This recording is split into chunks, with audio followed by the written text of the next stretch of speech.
Hey everyone, welcome back to the NPTE podcast. This is Will Crane, your host. Thank you so much for joining me as we go through the content you need in order to dominate on test day. So today we'll be talking about kind of a tough topic. We'll be talking about what do you do if you have a failed NPTE attempt. So I've got a lot to talk about to help you to get back on your feet and head towards test day. But just a quick reminder, if you're looking for a robust NPTE preparation system, you want to be sure to check out the VIP program. So the VIP program, that's the one that I personally run, where we go through all of the content on exam day. We go through everything from cardio, musculo, neuro. We go through all the other systems, the non-systems. It comes with a practice exam simulator with, at this moment, 6 full practice tests. We have written material, a workbook. I mean, really a very robust system. We do it in a small group setting, so you're able to get your questions answered. I really enjoy doing the one-on-one power calls with students. It's an opportunity for us to get together and talk one-on-one about content, about your performance. We can analyze your performance feedback report. There's a lot that goes into this. And so if you're looking for a one-stop shop to help you get ready for test day, you'll be sure to want to check out the VIP program over at ptfinalexam.com. So today we'll be talking about what does it mean to fail the NPTE and what do you do now? So there's a lot of emotions that go with this. So as you consider the NPTE, you have to score at least a 600 out of 800 score in order to pass the exam. Now, that being said, I've had students who have scored 599, 597, 595, all the way down, and certainly students well below that into the 550s, 520s, 500, 450s. I mean, you name it. I've seen a lot of it. I guess I haven't seen anything down in the 300s yet. And hopefully that doesn't happen because technically speaking, that's quite far from passing. But most of the time, students are within striking distance of the passing score 600. And the thing about that is that it's so disheartening that as you've been preparing for this test, you head in there, you've got high hopes and aspirations, you come out on the other side with a failed attempt. It's something that's just devastating. I mean, the number of students I've talked to after a failed attempt, it's heartbreaking when you consider how difficult it is to, number one, prepare for this test, but then to have to face it again.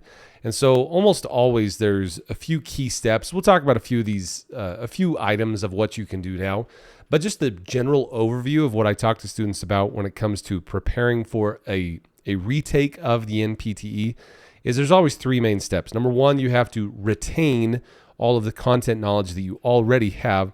Number 2, you have to gain more knowledge. And number 3, you have to face the exam again. So it's that emotional and really mental state of preparing for and taking the test again. So we're going to break this all down into multiple steps, try to make it at least a little bit easier to identify an action plan and make things happen for the next time around. I'll give you some of my tips and tricks that I've been doing this for over a decade now. I've been helping thousands of students get through the test. And it's something that first and foremost, we just need to recognize the gravity of it, that it is absolutely a big deal. And I talk about this in previous episodes, but it really is the mourning process, meaning that you have the denial, the sadness, the anger, the bargaining. There's all the stages of grief come with this when you have a failed attempt. And so if you, let's say you're listening to this and you pass the exam and you have a friend who did fail, just remember that they're processing a lot right now. And so the best thing you can do is just be a listening ear, recognize that there will be different stages on different days. It's not always a sequential process to go through the grieving process. That being said, you can definitely be a good support as you help someone navigate these trying times. So we'll go through a couple of steps here. Number 1, the first thing you need to do is to analyze your performance. Now, there are formal ways to analyze it and there's less formal ways. We'll talk first about the informal ways. When you analyze your performance, it really just means to do a little reflection about how was your exam attempt. So consider the timing of it. Did you have enough time to finish the test? Did you have enough time in each of the sections? Did you have any moments where you felt like you were asleep or not engaged? Try to identify what your test taking process was and what it was like on test day. For instance, let's say that you ran out of time in the 5th section. Identify that. That can help you make better preparations for next time because you have clearly identified one of the key things, which would have been timing.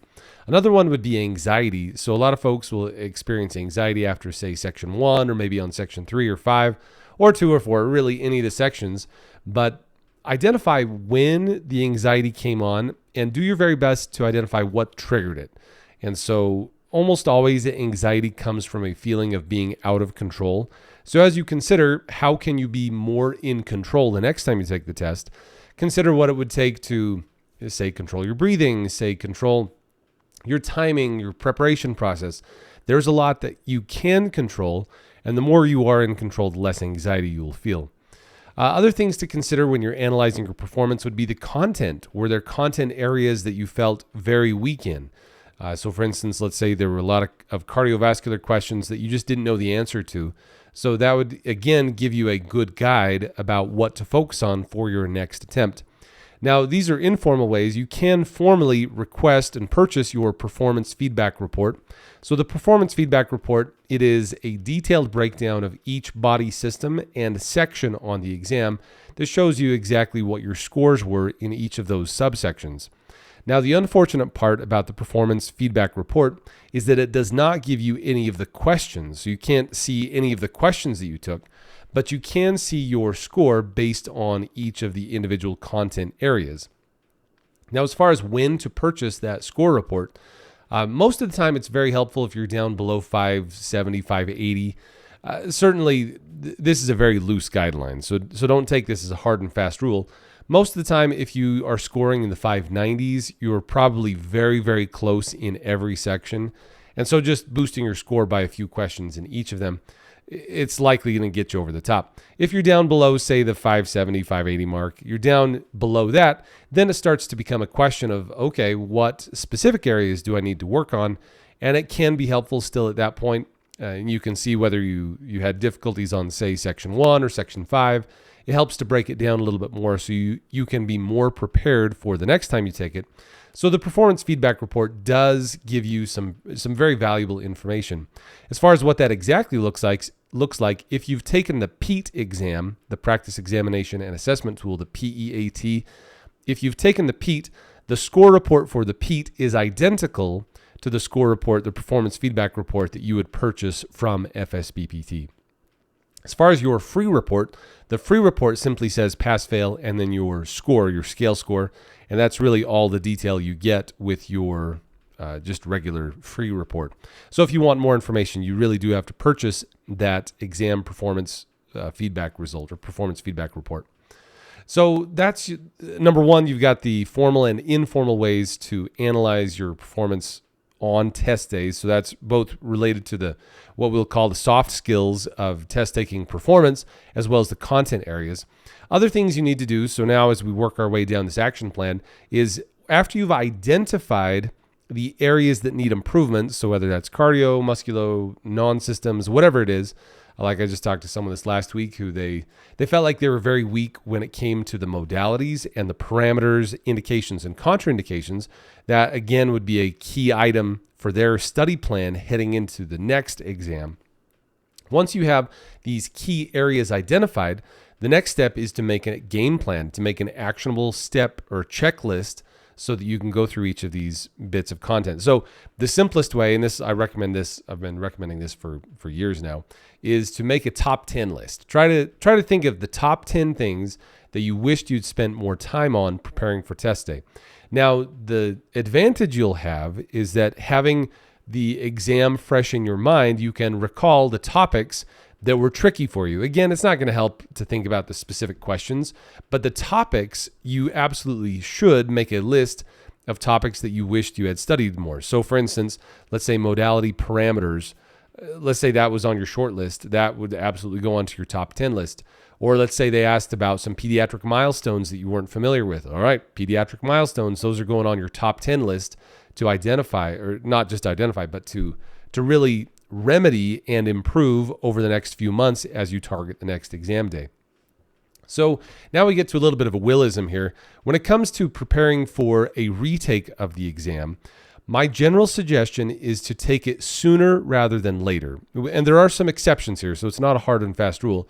But the reason I say that is because as you're going through the study process, it is very easy to, let's say, I'll just give you a hypothetical, and maybe you've heard me say this before, but let's say as a hypothetical, you say to yourself, all right, I'm going to take the next exam administration off and I'll take it the following one, which means I have a 6-month game plan in order to take the test again. The disadvantage with a 6-month game plan is that we tend to procrastinate that which we have lots of time with. So the more time you have, the more time you waste.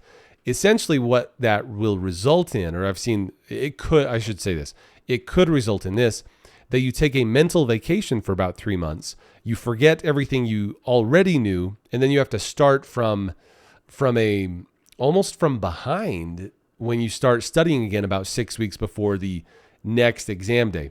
Point being that your 6 months will very quickly dwindle down into about 6 weeks. And so generally speaking, I tell people to target the soonest available exam day, just because it pushes you towards a reasonable and proximal goal. And when we have those reasonable and proximal goals, we tend to perform much better versus very distant goals. Now, the exceptions here, there are some exceptions. It would be if you had a very low score, so say down in the 400s. Other exceptions would be if you had some, we'll call them unique life circumstances. So whether that's a move or some type of family emergency. I've also had cases where people are reinstating their license after multiple years out of the field. Like sometimes it just takes more time to remedy and go through all the content. But generally speaking, I do recommend taking the exam sooner rather than later, just because the attrition or the loss of content from your mind is such a real thing. And if you just let it sit, like, again, if you take a mental vacation for 3 or 4 months, not think about it, you'll find that you will have lost a lot of ground when it comes to the content. So therefore, take the sooner exam rather than the later exam, just to make sure you're staying on track. Other things that can help, this is one I talk to students all the time, and this is an absolute killer, is that they feel so isolated. And I guess, number one, it's an understandable feeling when you see all of your classmates on Facebook or Instagram or wherever it is that you're on group chat with them, and everyone's high-fiving, saying, yeah, we passed, where are you going to work? Yeah, we passed, where are you going to work? And you don't say anything because it's a little bit raw. You don't want to say to everyone, like, hey, yeah, I didn't pass. Like, good luck, everyone. I guess I'll, see you later. So it's really isolating. It can be distressing to see your friends move on and you're still stuck behind this test. But with that in mind, it is critical that you surround yourself with people that care about you and want you to succeed. And so that could be your classmates. Absolutely. If you have some close classmates, like, don't be shy. Tell them what your struggle was. And I know that a lot of times they'll give you a lot of empty things to say, like, oh, you'll get it next time, or no problem. But really the people that care about you, they want to see you succeed. And so try to communicate with them as best you can. And there's certainly a lot of support groups available. So again, just one more plug for, and I know I talk about it all the time in this podcast, but our VIP group, this is like our bread and butter, is we take folks who have had difficulty passing the test and we give them an avenue to be able to communicate one with another, to be in a supportive environment. They're able to create study groups. And again, it's in a smaller group setting, so you don't get lost. It really is maybe, I don't know if it's the strongest or best thing about it. There's so many great things about it. But I really enjoy our classes because it gives us an opportunity to work towards a common goal in a safe and, we'll say, a loving environment. An environment where it's like a good coach pushes you to your limits, but still cares about your progress. And that's really what we do over in the VIP program. But regardless of what you choose, try to get with a group of people that are cognizant and caring about what your progress is. They want to help you succeed. They give you tools to succeed. And that's what we're all about over here at PT Final Exam. And then finally, the last thing, I don't know, maybe I'll say more as we go through here, but maybe the last thing on the list is just remember why you're going through this. Good thing to remember is that you are good at this. This is an intersection of your skill and your interest. Why is it that you're going through this painful process? Why is it you're facing the test again? And the chances are, again, not to put words in your mouth, but chances are you're facing this exam because you like the content, you love your patients, you want to be a good and skilled clinician you look up to and aspire to be like some of your mentors and other skilled clinicians. You think about the difference you make in someone's life. Like I even in recent days, I just had another patient recently who I've known this patient for over a decade now, and they've been kind of a boomerang patient, in and out, back and forth. And I'll tell you what, it is so satisfying to see this patient make some legitimate, serious progress in their function despite a long-term illness that is absolutely not going away anytime soon. But as a PT, I can make a difference. And that's something that I get such joy out of helping people to get over some of the difficulties that they face. And it's something that chances are that's likely what you've experienced as well. Not to mention that it's also, we'll say a reasonably good career path, gives you a good track for success when it comes to like financial success, financial independence, all of those things. It's a great thing to do. There's no doubt about it. And generally speaking, I would say that you got to remember your why. Why is it you're going through this? And I'll say this as well. If you have, regardless of how difficult something is, if you understand why and want to achieve the result, you'll find that you can overcome just about anything. And so you've heard it said, if your why is big enough, then it doesn't matter really what you have to do. And really, all I'm driving at here is that you may not love the process, but you love the results of this process. And so just keep going. I guess that's the big, mantra that I want to instill into you, is that it's worth doing. It's a good and noble process. And despite setbacks, I've said this for many years now, the NPTE, it does not define you. It is not the definition of your character. Rather, it's a refining process. It's a process that pushes you to become the very best you can. And I talk to students all the time. They say, the NPTE, it's really tricky. It's really difficult. And it's true. It is. It's a very difficult test. But I think the thing that sometimes escapes us is we get so focused on, okay, I got to pass the test. They make the test very difficult on purpose. And one of the purposes, I'm sure, is, in my mind here, is that they want it to not be just a super easy test. If it was super easy and everyone got 100% on it, then it would not be truly testing you on your content knowledge and skill. Rather, it is meant to be a difficult test. It's meant to be a refining process to learn and understand the content contained therein. And so it's something you can be proud of when you pass the exam, when you finally get over the test. It's going to be something you can look back and say, it was worth it and I did it. And you may not, it's not that you have to look back and love the process. In fact, I would say it's pretty inarguable that it's kind of a painful process getting ready for the test. But the point is that it's good and it's worth it. So just remember why you're going through this big process, and you'll find that it helps drive you through on those difficult days, because there's good days and bad days. And as you're studying, just keep in mind why it is that you're going through this whole process. All right, so with that, I think we'll bring it to a conclusion today. And certainly there's a lot that could be said about how to prepare after a failed attempt. But the biggest thing just to remember is that you're good at this. This is something you enjoy. It's good, it's noble, and you absolutely can do this. So be sure to check out ptfinalexam.com if you're looking for a group to get together and just go through the content in a we'll say a safe, effective environment. You'll find that really there's no one better than PT Final Exam for helping you get through the test. So be sure to check that out. If you haven't already, just take a moment, leave us a 5-star review over on Google Play, Apple, iTunes, wherever it is that you're listening to this. Give us the likes, the thumbs up, wherever it is that you found us. Just help us as we try to spread the word and help people prepare for and pass their NPTEs. So with that, we'll bring it to a conclusion. Thank you so much. As always, I'll catch you in the next episode. Will Crane, fist pumps all around. Have a great day, everyone.